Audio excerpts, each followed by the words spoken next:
Bandeko balandi ya lisolo ya poso ya mokoma lelo esengo ezali ponanga ya koyambela bino na plateau oyo mwana mboka Gustave Kabeya Kwitu azali bongo analyste politique indépendant na yende tokosola masolo oyo baki na kosepelisa bongo ba imboka ba peuple congolais ezali bongo masolo ya ba effort ya FARDC oyo esali mpona korécupérer baville oyo barebele bayebaki bongo na kozwa tokolobela mpe lisusu rencontre ya chef de l'état na communauté ya babanyamulenge oyo bayebaki bongo na kosola mpona koyebisa chef de l'état que biso toza concerné te toza batuti congolais nde toza côté ya Congo toza côté ya Rwanda te toza stigmatisé na Rwanda yango ya biso topona mboka ezali Congo bayebaki bongo na kokuta na bongo na chef de l'état lobi mokolelekaki mpona kosolola mai matalaki bongo makambo kaka ya agression ya Rwanda na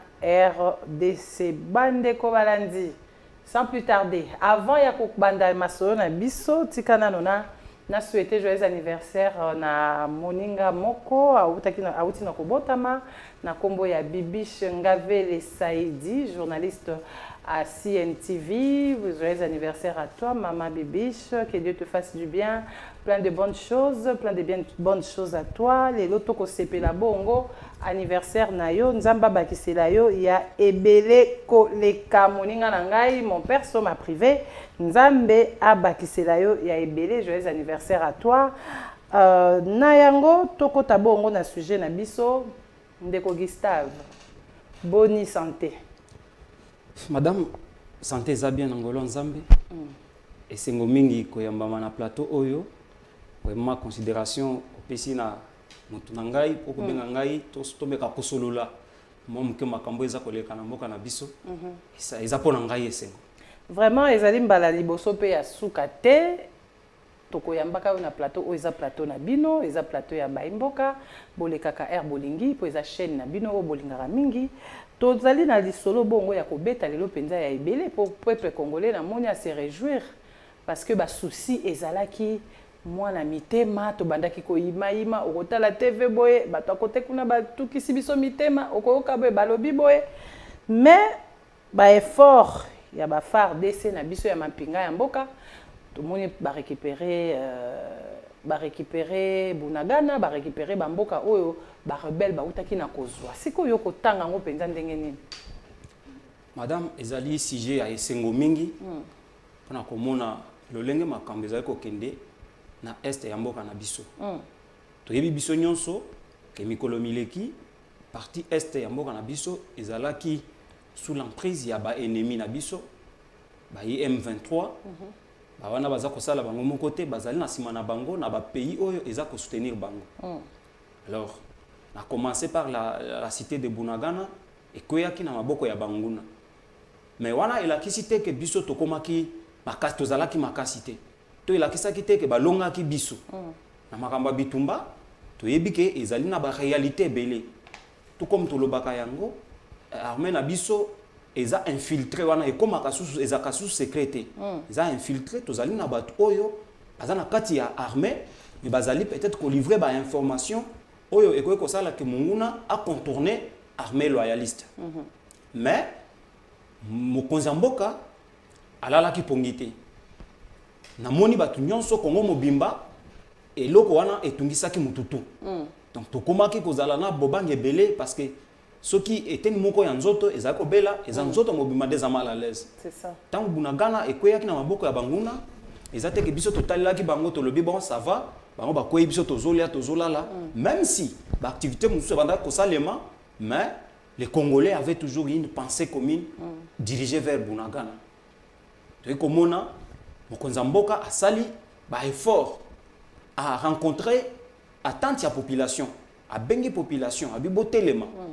Parce que déjà ngongo soki etombwami na oyo aza kokamba biso nyonso mutu ta kotika la nasima ndomoni ba congolais tozu conscience par moment bitumba ezalaka net match à foot à un moment ba joueur soki baza na kati ya stade tango bino bozali ko encourager bango na pourtour vous obete la bango maboko bazo se sentir un peu contraint ya kosala un peu plus pour ba mériter confiance na bino. C'est ça. De même que au moni soutien oyo population peuple congolais asali na armée loyaliste to betel bango maboko to encourager bango to sali ba marche to soutenir bango sur tous les fronts et sali que munguna se sentir déjà affaibli munguna mimoni bato batelemi boye parce que liboso munguna banda ko profiter na ba division na biso na ba séparation kat na biso azo profiter azo avancer mais tant que biso moko to zui conscience to telemi to sali loko moko munguna comprendre que bato ne ba telemi boye donc ba kolonga nga facilement donc moni munguna a commis sikoyo fragilisé yangono moni après effort il y a chef de l'état après effort il y a gouvernement au toko ko bosanate après effort il y a ba congolais nyonso unis comme un seul homme to komi kolonga en récupérant ba parti nyonso ya mboka na biso ezalaki déjà na maboko ya banguna. Papa Gustave, tout le monde qui bongo ba avion de chasse et ba qui na ko survoler et ko tinda ba moto o ekimisa ki bongo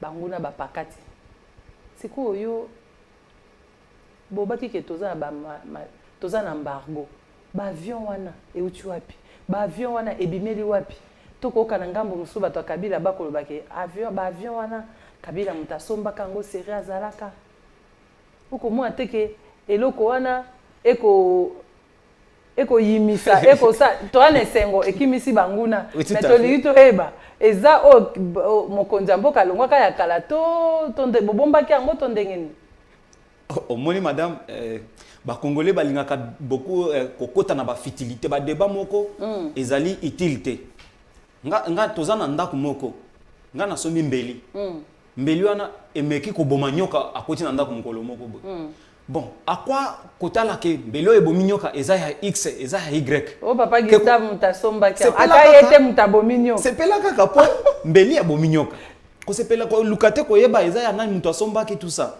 Mais est-ce que nani avion de chasse wana eningisi mokili ouais même si donc même si ezali ancien régime de Mutesomba mais sombaki na mbongo ba congolais sombaki na mbongo l'état pour na ko aider armée na biso ezala armée forte na lobaka kezaka na ba biloko moko na makambo bitumba neti na makambo ya armée ezana biloko moko il faut ezala ba secret d'état hein il fallait quitter déjà tout ça les langoneti ba publicité ba faiblesse na jibessière na biso na arsenal na biso armée congolaise ezalaka na munduki ya boye ezalaka na mbeli ya boye ce n'est pas bien de le dire parce que autant l'ennemi laissé autant il prend des mesures au moni que tant ba avion na ebimi et surprendre mokili mobiba tout bazolo ba to banda komona neti baza faible moni ba déclaration il y a Antonio Guterres je le cite parce que cette déclaration ça là qui moi buzz au niveau international à son rang à lobaki que armée à M23 bazana mandoki makasi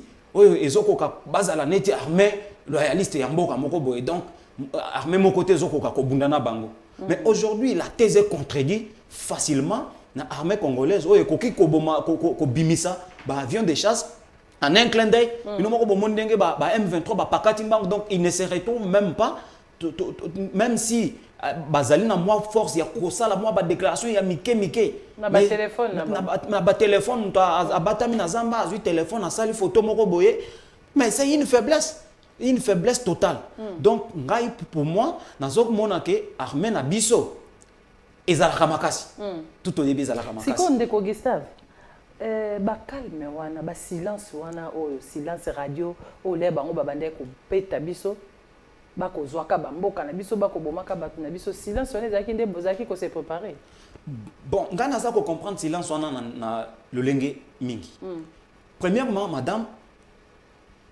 bitumba ezalaka okoki kolonga étape moko mais na suka na yango yo bimi molongi te omone tolobaka kaka ke armée na biso ezalaka infiltré kozo eloko wana à la légèreté eza ba réalité moko boy photo tirer attention mingi par moment okomona eza ba secret moko ya armée oyo efiltraka ebimi ekomi na niveau ya ba ennemi les ba ennemi bazozwa ba réalité ba secret na biso oyo falaki te bayeba yango bango bayebi yango ce qui fait que par moment bako se permettre bakota na kati na biso bazozwa bandeko na biso misusu bazozwa bana na biso basoda na biso bazo utiliser bango sur les réseaux sociaux yo moko moni babiloko ebandaki koleka batu bazo utiliser bana mboka bazo publier ba biloko moko net bazo sala promotion ya M23 net bazo ko propulser bango net bazo sala bango ba campagne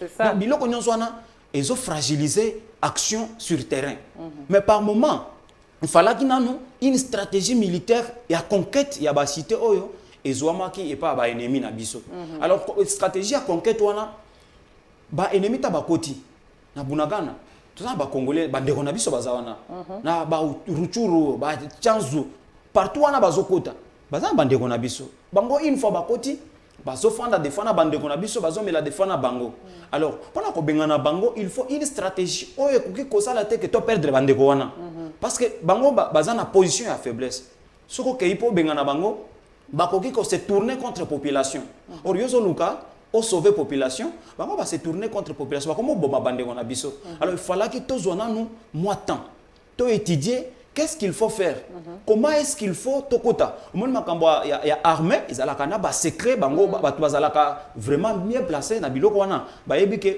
bitumbo yo potolonga ngo il faut totikela munguna akota na akoti azui distraction moni à un moment bango ba monaki ke ba komi au top ba komaki déjà dans les bons bazui déjà mais tant que tu es côté la bangosko armée na biso et hier côté la bango une fois pour toutes et le calme est revenu et discipline moko ekoti na ngambi ya ba rebelle discipline moko ekoti ba komi sikoyo ba palangani ba komi ko kende ko yiba biloko ya kolia na ba école donc les vivres des enfants dans des écoles bazo piller biloko wana et ça signe moko ya faiblesse donc baza lisusu ravitailler donc baza susu na sima na bango bato ba banda soutenir bango déjà to démanteler ba réseau nyonso wana ba payer banda ko soutenir bango to dénoncer yango donc baza affaibli parce que na minute ba pays wana baza susu na courage te makasi ya koya sima na bango ko soutenir bango na poisa to bimisi bango donc bato nyonso ba yebi bango ezalaki ya ko batama ebimi bato ba yebi yango déjà voilà to landana no image o ya ba avion wana ndenge yaki et puis totala pe so ndenge nini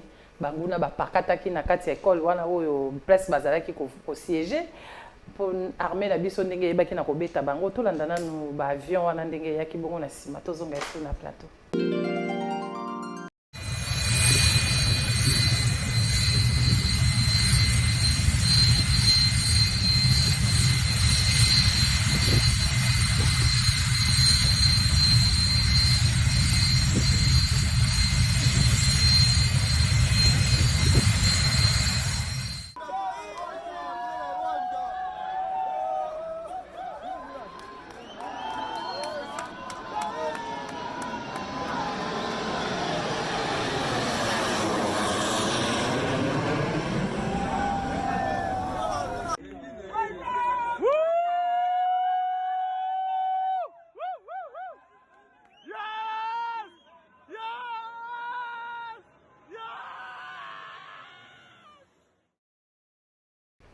Voilà, bandeko bauti bongo kolanda lolenge kani avion na biso est survolé ezotambola bongo likolo pona ko bangisa banguna avant na banda ko tinda nanu ba moto wana to mona kindenge nini avion kendaki ekitaki ezobaluka ba imboka ba sepelaki donc ebike eloko moko c'est ça qui ngai tango avion na biso na tangi communiquer moko soit disant avion na biso et violaki espace aérien ya Rwanda mais toko soko otangi communiquer wana bien okoyoka bobangi na kati ya communiquer wana na ngombe babanga panique ezalaki général madame donc ba sentir que bato eza message ko imaginez-vous ozobunda na mutu mais à un moment ayeti na lopango na yo akoti pe avandi mo muke na lopango na yo abimi eza message apesi alobi bongama déjà ngai kokanisa te ke naza malembe naza faible te bongama déjà na ko affronter yo alors il faut te féliciter musala oyo esalemi et pas ba mapinga mboka na biso basali musala moko ya bien parce que ngana banda ko banga le fait que ba ennemi ba banda ko se sentir un peu libre de tout ndenge balobaka na français l'appétit vient en mangeant comment qui déjà kozwa souci à quoi avancer petit à petit c'est qu'il ne fallait pas laisser ndeko Gustave eloko ekokamwisa ngai moi ko clôture ko ça mur te ya ba pays wana eko déranger biso to clôturer ka mur yango te moi ko za te poto sisa na pe ba makambo wana ole to swa na air nyonso to bite loko ekomi boye to saka mur to clôturer ka mapango yango ya biso bato na bato batika na ngambo na bango wana nanu to envisager yango te po to ko bandaka ko zona ba problème oko mona te. Bon, en fait, madame, c'est l'une des solutions. Mais moi, je pense que la meilleure solution pour Nangaï, il faut renforcer l'armée Nabiso. Pour renforcer l'appareil à sécurité et Mboka Nabiso. Parce que même si tu es Mirwana, mais à l'interne, ceux qui sont infiltrés, ils sont l'armée Nabiso. Bitumba ekosila kaka ekosila facilement parce que tokobanda ko revivre babiloko wana en interne. Alors moi je préfère que ba renforcer armée na biso ba recruter ba jeunes oyo bazali vraiment ba congolais oyo ba kozala na souci na patriotisme wana ba kozala caractériser na souci ya kosalela mboka.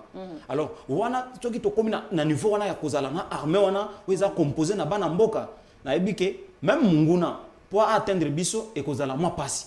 Mais ceux qui tozana nous armée, ils allaient infiltrer, ils allaient na ba faiblesse, ba kokoso na kat na armée na biso, tout ce qu'on peut faire madame et qu'on a vouer à un moment na ba faiblesse. Mais armée on comment ka infiltrer quand la makamba rébellion, tu as outil rébellion pour intégrer bango na armée. Yango na infiltration place banda kat. Et yango no moni. Ceux qui au lingi na ibisa yoke, ngai naza parmi bato baza d'accord te na ba biloko du genre que to négocier na ba rebelle. Pourquoi ndeko Willy moto eleki ya commencer? Non, madame, il faut pas concéder na biloko wana. Omoni ba accord oyo et ezwama kala. To yebi biso nyonso lisolo ya RCD. To yebi banani mutu ba memaki RCD. Mais bazarias ba kota na masolo, ba kota na ba institution ya mboka. Ba salela mboko oyo. Mais souci na bango ezalaka nini soki ti lelo à un moment bazoko apparaître neti ba complice na makamion so ezakoleka. Donc c'est pour vous dire que même si les loto commettre les sous erreur wana ya kokotisa batu wana ozoloba na makambo na masolo ya mboka ba kota na ba institution et cause la garantie te pona biso. La seule façon to kende na voix oyo bango bazomona ke za facile wana. Ozomona so ba komi na niveau ya ko sentir que armée congolaise est commis supérieure ba kozonga ba kotika bitumba mais calmement. Mais au lieu ko intégrer bango na armée loyaliste madame. Vous voyez ce que ça peut faire et cause la conséquence pour na mboka. Ndeko Gustave. Bato bako sa guerre ba M23 wana ndeke to landa ki image ndeko ngoma na bamboka o bako soutenir bango. Est-ce que bako linga ko yamba bango? Soki biso to boy ko intégrer bango. Bako ke wapi? Oui, mais et cause la conséquence ya ba mabe o ba sala na mboka. Et cause la conséquence soki to boy bango kuna pe baboy bango parce que je sais que ça sera difficile pour bandima bango. Bandima bango te ba ko balukela bango. Mais moi on a déjà sali mabe nanda ko ya tata na ye. Vaza kondimate ko zoyer. Mais il faut la eteya. Hein kana linge koma bango pour eteya pour ceux qui to réintégrer bango. Conseil ni to kopesa na bato oyo ba kolinga ba créer ba rébellion na bane oyo. C'est que comme colonel to général il faut ça la rébellion. Bato ba komona oui bato ba komona ko ekozala un fait de normal muto atali boyabi anga soki pona zwa grade ya munene na armée. So ina koti na voie légale boye ba kondimanga te. Fona créer rébellion, a créer rébellion, a salima ba biloko tout ça à un moment a comme ko revendiquer que boko tsanga pe na armée comme ça nazwa nazala na petit boye ba bo reconnaître ngai. À ce moment là madame ekozala danger. Ngana lingi kende na voix mokoza mboka lobaki yango a privilégier qui voit ya dialogue plutôt voit ya diplomatie hein ce qui voit ya diplomatie échoué to kozala na deuxième plan mais jusque là diplomatie le deuxième plan peut ezali option oyo to ko écarter te deuxième plan wana ezali ko ba ete mokonzi mboka bengi batu ba jeune ba s'enrôler na armée oui to ko s'enrôler ba ko s'enrôler na armée. Et le connaît qu'on garantir bango que après guerre au bango ba kozala bien le quoi ba soda ya bambo comme sous. Madame oyebi il faut ko to ko s'enrôler to yesiko e poto bunda bitumba guerre. Tout à fait. To bunda to sila na biso na banguna. Tout à fait. Et puis lobi na biso. Bon premier souci d'abord ezali ko bundela intégrité ya territoire na biso. Ko bundela souveraineté ya mboka na biso. Yango ndo objectif. Wana nde combat ya liboso tozana ngo. Mais na sepeli koyoka mais adresse ya chef de l'État. Parce que ekoti na ba sphère nyonso ya population. Donc parti nyonso ya population et yoki message wana. Soko tali lobi kuna na monaki ba image na Kasai na Chikapa déjà plus de 350 jeunes bazo kende bango moko. Ba volontaire. Bazoke de bango moko balobi biso il faut to salela mboka. Soko tali na Kananga, j'ai vu des éléments plus de 250. Soko tali ba na ba jeune fille bazon di mako kota na armée pour na conseiller la mboka. C'est-à-dire que batu bazui conscience. Par moment batu bazui conscience. Parce que moni makambo ya bitumba ya est ezalaki secret de polichinelle ndenge na lobakango. Ezalaki net batu bazolo belango na négligence moko, on dirait etali bisoté donc etali bango kuna na est. À un moment et comment qui kaka bande kwa Goma, de babanda osala ba manifestation. Kaka bande kwa Ruchuru, kaka bande kwa Bukavu. Omoni sikoyo question oyo ya guerre et comment qui moi négligé. Mais à un moment batu bazui conscience, c'est devenu une question nationale et intéressé parti nyonso ya mboka. Ce qu'on t'a bien, ça a éveillé l'attention et l'ennemi a compris que bateau ba komi bomoko boye et cause la facilité boye et tokokokate. Voilà, parce que fallait quitter côté que la bango tabamona ke biso toza parce que banda profiter na ba division na biso. Banda profiter na ba séparation na biso surtout que biso politique ko taki moi mingi, hein? Question de sécurité to tiango na mupanzo ko mona ka batu nyonso élection batu nyomba olisonga kaka élection mais ko ça l'élection mais na parti mususu mboka ezali sous menace. Voilà. Bana sepel mingi ndeko ba ndeko bazo se mobiliser, ba jeune bazo se mobiliser, on va travailler pour que batu ba comprendre que mboka Congo il faut qu'on respecte yango. Voilà, bandeko balandi ya lisolo ya poso boyo kibino moko maloba ya mwana mboka Gustave Kwitu apesi bongo lite ya to sangana. Nga ebana nga ya ta makelele za ndenge nini. So ekomika likambo territoire eteni moko ya mboka Congo tozonga mutu moko. Do likambo makila penda c'est que nous sommes vraiment des Congolais. Po tala kaka nde to récupérer ba mboka o ba rebelle bazwaki. Po na nini?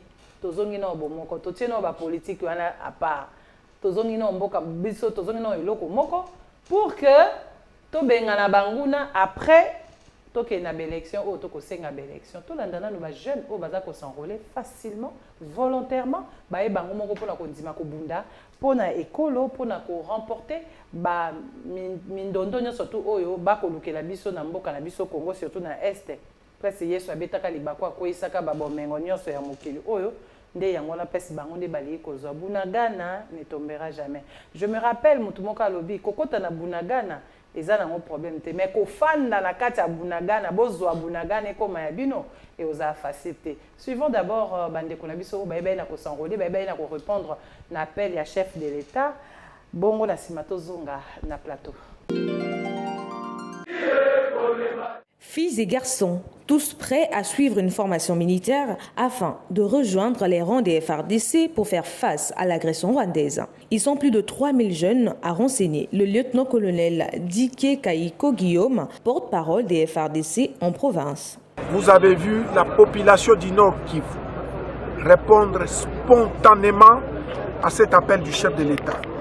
Et voilà la réponse que vous avez derrière nous. Aujourd'hui, uniquement en province du Nord Kivu, nous avons au-delà de 3000 candidats qui ont accepté l'appel du chef de l'État pour qu'ensemble nous puissions mettre hors d'état de nuire les M23 et les alliés de l'armée rwandaise. Le sous-chef d'état-major des FARDC en charge des opérations et renseignements, le général-major Chico Titambwe, a salué l'amour patriotique de ces jeunes et les a encouragés. Pour la première armée, pour la moni barwande basi basakani na mboka na biso makasi. Nde ngwana biso pe bana basi to kamsala nyoso. Le ras-le-bol de voir le Rwanda prendre la vie de nos frères est le seul motif de motivation pour ces jeunes. Kama kila mara mtakuwa mnakumbuka hii premier amour, l'amour que vous avez pour votre pays, la trahison ne trouvera pas une place dans vos passés. Unasikia? Ile amour itakuwa na ba motiver kwa kutumikia inchi. Pour rappel, le président de la République, Félix-Antoine Tshisekedi, s'est adressé à la nation le jeudi 3 novembre dernier. Il a appelé la jeunesse congolaise à prêter main fort à nos forces armées. Voilà, bandeko bauti kolanda bongo pour la est bakomi déjà na ba 890 volontaires au baeba ki bongo na ko s'enrôler na kasai kuna pe toko mataka ka toko mata na za sur tu toko mabale 15 ya mwaka oyo tokozwa déjà au-delà ya ba 2000 3000 donc banguna boye ba ko s'apprêter parce que ba o ba ko ya wana ba ke ko betela bango ndako te bazwi bango na force te bazwi bango na makasi te batie bango mondoki te ke po ba ke kokota na armée bango moko ba ko ya alors ndenge ba ko ya wana bazoya na makasi nyonso ya nzoto na bango boye ba ete Congo eza à vendre te Congo eza à partager te. Si vous voulez les intérêts na mboka Congo, boya ko solana mokonzi wa mboka, boya ko yeba pona ko sauver ko bomela biso ba peuple te. Oza na posa eloko ya ko solande ba sololaka. 50-50 non. 70-30 on peut accepter. Boya ko sola boti ya biso ba peuple na biso ya est kuna tranquille. Bino batu ya banguna o ya M23, boye ba ke lobi bozanga place okende. Pona awa pe to yamba bino te. Ba rebelle ba bato ba ko soutenir bino ba ko zwa pe bino te. Donc boluka déjà bisika bokende. C'est bon moi na no maete bo se suicider kaka. Pour non moi te place ni bokende. Donc notre Congo n'est pas à partager, notre Congo n'est pas à vendre. Tous à 100 cas moko ya ba congolais. Vous avez vu la preuve non? Donc tu récupérer Bunagana, tu récupérer Bamboka nyonso, tu oyeba te se bo à côté ni. Bon mi monisa, bino bata makazi. Ndeko Gustave. Madame Na ko rappeler que Ozali Bongo analyste politique indépendant. Sikoyo to okaki bongo masolo oyo chef de l'État ayebaki na kosolana ba communauté lobby ba communauté ya Bunagana. Mais avant cela avant to kotana na chapitre wana ba mobilisation ezo sala makasi. Vraiment congolais aza très mobilisé na monaki kuna na ba étudiants ya Kisangani. Na monaki na Goma. Na monaki isusu na Kasai je crois na ba province ba jeune ba ko se mobiliser pour na ko dire pour na ko loba non na bitumba ya guerre wana liloba ni noko ko ba mo moke na attitude wana na comportement wana pour to kota na sujet na biso ya mibale. Madame ezali expression ya confiance au peuple azali ko sala na ba konzi mboka. Parce que tout justement après message à mokonzi mboka. Et où mena quitté? Ce qui 48 heures après. Au moni engouement partout aux hommes peuple et comme likolo peuple s'est mobilisé. Parce que na otaki koloba yango ah. To pesa qui impression par moment que bitumba ya est ezalaki likambo ya est. Mais chef de l'État a interpellé conscience collective, conscience nationale. Alors bi bandeko totalement. Parce que ngai déjà mokonzi na bino na sali tout pona ko solola na bandeko na ngai. Alors mokonzi mo kalobi to sangana to sale loko moko. Ndo moni ba jeune, ba papa, ba maman. C'est pour la première fois toute une semaine j'ai oublié les partis politiques. Na moni ba nyonso ba sali vraiment semblant à kolobe la politique. Je vis une mobilisation parfaite et totale. Madame, eza expression ya kanda oyo tozana ngo. Parce que talaka kanenge to bundaka soki eteni moko ya lopango ya 1 mètre. Écoutez pas ba voisin. To funda naka toke ko dépenser ba mongo belé. Toke ba parquer. A combien plus forte raison mboka oyo nzamba pesa biso.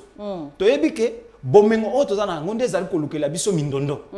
Mais eza bomengo na biso nzamba pesa biso. C'est normal. Mais na sepeli mingi parce que bandeko bayoki message à chef de l'État. Ba jeune bayoki message à chef de l'État. Il n'a pas encouragé bango. Tout c'est limité. Nous allons être debout jusqu'à ce que tu sois paix totale na est ya pays na biso. Même si les lots ba tuyango banguna ba komi osala ba avec des chèques, nous allons les pousser à arrêter complètement cette aventure. Parce que tu comprends que il faut biso moko to mi lobela madame. Mais au comment était que to longola ka capitale to ke non na est kuna yo komona ngote. Pour ceux qui toza ebele kuna monguna kokota na ete asaka bongo po ba zambele ki ebele soki tolobi lelo ke non to komi biso soto ke kuna ba video place ezaka batonga bato ba ke kovanda est-ce que monguna olukata akokota lisusu bon en attendant ekozala solution ekozala eloko moko kosenga ba moyen belé ekosenga ba mbula. Non, il faut qu'on envisage pour guerre oyo tant que tu kozaka na ba richesse yo comment ate que mon condition surtout bando yo bando kuta nango ka. Ouais mais au moins partie est ya mboka na biso sur le plan géostratégique ezalaka presque à la frontière na limite ya mboka. Pour des bonnes raisons. Il faut pas aussi capitale comme makuna mais entre temps biso de tobunda. Tobunda de manière que banguna va sentir que abatoyo bazali déjà déterminé ya ko récupérer mabele na bango bazali déterminé ya ko garantir indépendance na bango bazali déterminé ya ko protéger identité na bango na il faut ba sentir au moins que tozali victime ya complot ya ba pays voisins notamment Rwanda na Uganda bango déjà ba pays oyo baza identifié comme ba instigateur ya bitumba bango ba émissaire ya bango bazo pesa makasi na ba rebelle tozana bango mwana ya Museveni ouais asa lobaki yango ye penza lobi yango ouvertement lobi yango ke ya za sima ba M23 mais kalana c'était difficile pour baloba biso ndeto mokonza mboka na ko siko eloko de kotinda ba baloba siko mokonza mboka tindiki bango omoni mutu soki déjà diplomatie na ye mettre bino au chaos donc vous n'avez pas de possibilité que bobi malibanda batu baye babino ezana ndoki azana ndako ko mais bino bato ndako bobelele ndoki bato o boya libanda ba koya nini ndoki ngo bimi bato nyoso ndoka dalaka ndoki eza soni nde mutememi asa la déclaration wana parce que bango kala wana sala ki ngote pona ni tango bayeba na kité no babanda batama mais awa tango monika bakanga déjà bato nyoso bayebinga déjà même si na batami mais bato bayebinga déjà tala lelo communauté internationale madame silence radio alors que ce qui se passe à l'est du pays c'est ce qui se passe dans les pays moussous au bas la kaba déclaration au bas ba interpeller bangonde baza bangonde bazo ba ko pesa moto mais maintenant toche bango devant un fait accompli le peuple congolais n'est plus un peuple adupé toche bango devant un fait accompli madame wapi ba sanction ba pesa ba na mboko yo ba kokoma na espace Schengen te ba ko sala ba capitaux na bango ezala ki bloqué na ba banque wapi ba sanction wana wapi sanction aux États-Unis contre ba dirigeants rwandais donc dès tozo mona ke nous sommes maintenant obligés biso moko to milobela po bato ba lobela ka batu batali biso ba ba lobeli biso te biso moko nde il faut to milobela mais la justice divine o ya nzambe ezape simana biso nous avons la grâce parce que tozaba innocent to atakaka mutu te Congo ezalaka mboka ya hospitalité na solidarité madame to atakaka mutu te ndo moni nzambe akoti na bitumba oyo même si communauté internationale ekoti te mais nzambe akoti bango baloba ke biso tozana manduki te M23 ezana manduki makasi tout ça mais lelo ba avion oyo de chasse bango bazomitu na euti wapi omona wapi mutu bazobeta ye na mbeli yozo peksa ye kosomba mbeli po abunda pe osomona ngo.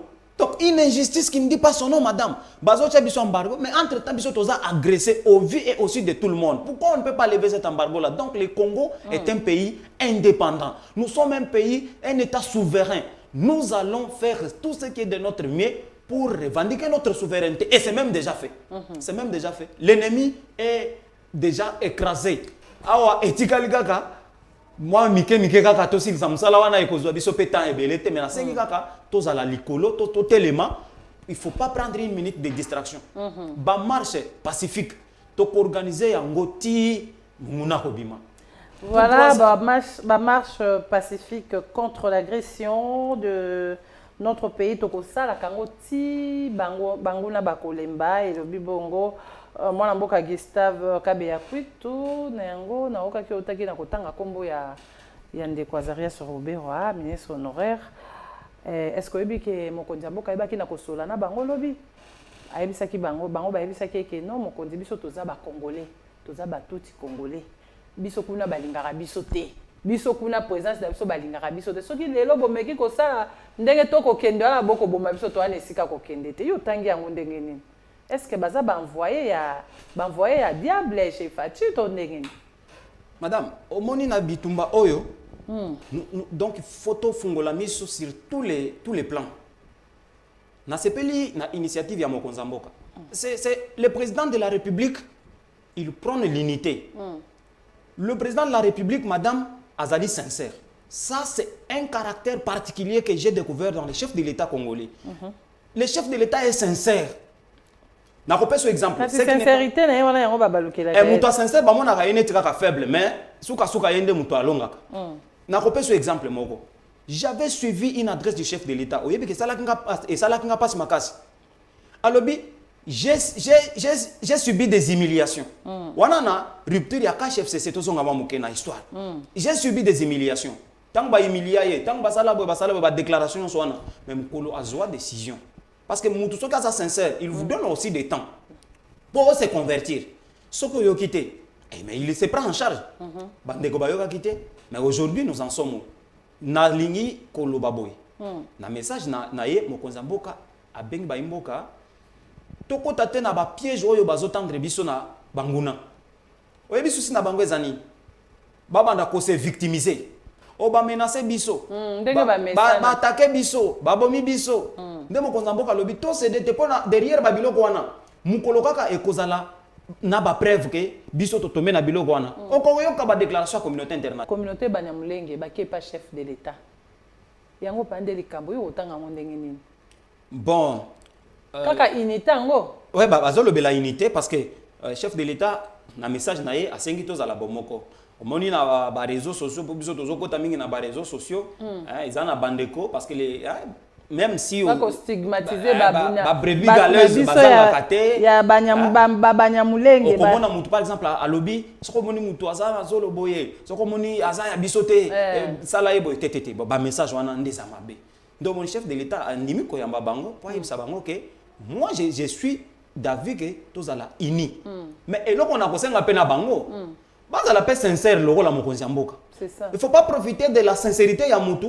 pour nuire hein bazala moi sincère j'avais suivi il y a peu de temps les débats à l'Assemblée nationale j'avais suivi des positions controversées notamment madame si vous permettez la position de l'honorable Moïse Nyarugabo ça fait que moi je n'ai pas aimé cette position là. Comment ça? Oui, en ma qualité d'analyste, j'ai vu dans cette position-là vouloir fragiliser le travail qui s'est fait. Madame, soyons vigilants. Quand dit que ça la négociation, Nabandeko ya M23, ça nous apporte quoi? Et ils vont nous apporter quoi? Ils ont fait ça bisonine. Quand dit que ça la négociation. L'État n'est pas à la négociation. Déjà, il y a eu beaucoup de Madame, Bapesa Bango, Bakoro Basignan, en 2013, Bisoto Zoé Baté, les tenants et l'aboutissant. Papier, on peut accord et bon, on a raté Zara. Bon, et même la bisoni. Ils n'ont pas compris. Bango posa na Bango Zakaka, Est ezala ndeye. Bango posa na Bango Zakaka, Bisoto Zala, mal à l'aise. Mais ça ne va pas passer. Mokozamboka azo prôné paix. Alors, asengi na bandeko, tozala bomoko. Ko sala biloko ya mabete to bundelande ekolo to bundelande ba frontière ya mboka na biso ko kota na ba biloko yake ekoki ko mema pays na niveau moko yake to koma ba responsable ya ba acte moko boye ça ce n'est pas bien et le message du chef de l'État a été bien réussi aujourd'hui à un moment ba combattre déjà ba politique on a ya victimisation o ba sali biso boye o moni to pesi bango tant lisusu te bande ko ba comprendre que ceux qui to sali boye ba ko profiter na élection to ko zela o to ko sala ngote profiter élection oui to ko kende to kende na ba élection mais il faut qu'il y ait la paix parce que pour ko kende na élection il faut qu'il mezala nde to bundela na kimia pour to ko sala élection eux lingo comme président bien sûr si Dieu vous donne cette chance là o komi ko comme président mais o comme président na histoire na yo ba komi que est ezalaka lisusu na Congo te ko sala bien te donc il faut to bundela na mboka ezala ndeto luka comment est-ce que nous pouvons aller aux élections les élections ouais c'est une priorité pour les uns mais la question de la paix elle est supérieure à tout moi je pense que to bundela na mboka voilà bandeko to comme vraiment la suka ya émission ndeko Gustave Kabeya Kwitu moi liloba poto kabwana liloba ya suka madame nazo senga na ba ndeko nyonso oyo bazali kolanda biso bayoka mbela ya mokonzi ya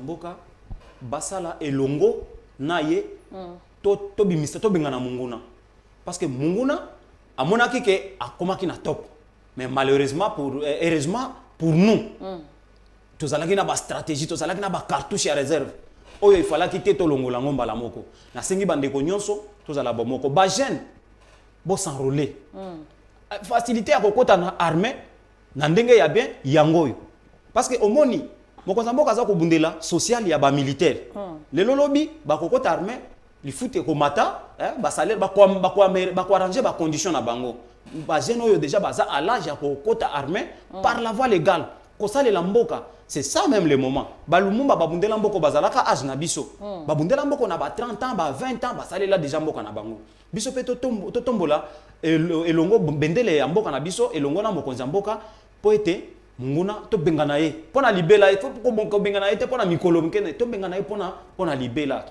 nazo profiter soko permettre ngai ko senga bande ko nyonso pona marche oyo ezali organiser ya synergie ya ba force sociale pe politique pona ko soutenir FRDC pona ko dénoncer mabe oyo Rwanda aza ko salela biso elongo na Uganda marche za prévu le 19 novembre à partir ya 8h to kutani biso nyonso ba place ekozala indiqué mais surtout eza na parler du peuple de tokokutana tout ça la marche donc bande ko baya to bosa na ba politique na biso to bosa na ba couleur politique to bosa na biloko wana oyo eza ko reculer biso mungu na profiter biso tango mingi pour tozalaki moi ba division moi ba problème na kati na biso mais tout ça là to bunda elongo to sunga mboka na biso ekende liboso nzambe pe azali sima na biso akosunga biso mboka oyo ya biso par la voie de la justice divine ekozongela biso madame. Voilà, bandeko to sangana, to zala bomoko pona ko récupérer bamboka na biso eteni mboka ko kendete, marche ezali bongo ebengisi bato nyonso. Baya le 19 novembre ya mois, le 19 ya mois oyo toko marché biso nyonso toko zala nanga pe na kozala pona ko soutenir ba FRDC na biso pona ko pesa bango lisusu makasi pona ko pesa bango lisusu longonia na misala o bakosala pe ko dénoncer mabe oyo Rwanda na Uganda bakosala biso Rwanda na Uganda to ko dénoncer bango jour wana bakomona vraiment été bakinois ekosala na Kinshasa ekosala na ba province nyonso ekosala mabongo au même moment ba ONG ba structure nyonso tout ya synergie ya société civile eko marché boyebi ndenge nini boko s'organiser pona mukolo wana tokomi na suka na kopesa merci na baye balingaka kolanda émission oyo mingi na tali bongo kuna na prison centrale ya Makala na tali bongo mama Dalida na mama Abel Mushita bangonde batala kabiso mingi longonya na bino merci beaucoup na ndenge bokolanda émission na bino oyo ya lisolo ya poso na pesi merci na ba partenaire na biso nyonso ya libanda ya lisolo oyo tokomi bongo na kokende vraiment na suka mbula tokofete toyebi ke tokofete mais bo zanga te na kotinda ba suggestion na bino na AMM officiel TV pona émission na bino lisolo ya poso ngala bino tokutani na poso ekoya pona ko manyola bongo masolo oyo koningisa lisusu ekolo ya mboka ya biso.